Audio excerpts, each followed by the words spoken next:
In Winnipeg, the hottest day of the year, on average, is nearly 40 degrees Celsius, while in Whitehorse, the mercury blasts past 31.4. A moderating coastal climate means little to Victoria, which averages 33.1 degrees, and Toronto, the most humid city in Canada, becomes even less bearable, with the temperature climbing to a sweltering 38.4. These are the average hottest temperatures of the year in the new Canada, based on a higher carbon atmosphere, one of three scenarios put together a few years ago by the Prairie Climate Centre and graphed by the Globe and Mail.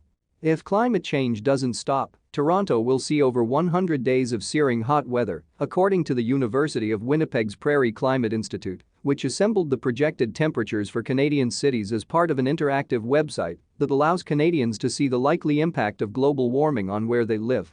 The warming of the planet could occur at a much faster rate when feedback loops are slotted into climate equations. This is what happens when one change causes another change to occur, worsening the first change. NASA states that climate feedbacks could double the amount of warming caused by carbon dioxide alone. A well-known feedback loop is the disappearance of polar sea ice. This exposes dark ocean to sunlight, warming the oceans. When ice covers the poles, the sunlight is reflected back to the atmosphere, keeping the oceans cool. As the planet keeps warming, more ice disappears, exposing more water, further raising ocean temperatures and sea levels. Heat, that is getting worse every year, and in some parts of the world, is becoming literally unbearable, more on that below, is inextricably linked to droughts and freshwater loss.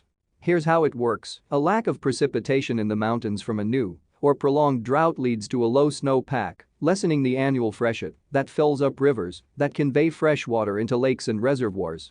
If this cycle continues year after year, hydroelectric power generation is imperiled because the reservoirs are too low, such as Lake Mead, discussed below, as well as nuclear power generation that depends on vast amounts of water to run water-cooled nuclear reactors. This leads to blackouts when residents and businesses who are running their air conditioning full tilt to get some relief from the scorching heat find the grid is overwhelmed. In future, there simply won't be enough water to supply the amount of electricity required.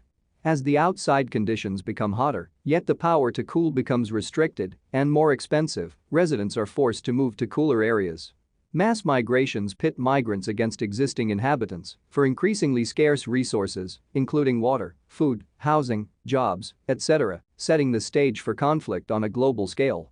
The problem of severe water stress in the United States and elsewhere is serious and getting worse.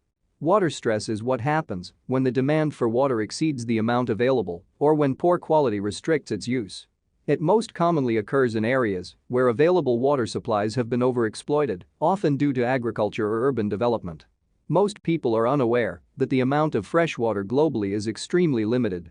98% of the world's water is in the oceans, which makes it unfit for drinking or irrigation. Just 2% of the world's water is fresh, but the vast majority of our fresh water, 1.6%, is in a frozen state, locked up in the polar ice caps and glaciers. Our available freshwater, 0.396% of total supply, is found underground in aquifers and wells, 0.36%, and the rest of our readily available freshwater, 0.036%, is in lakes and rivers.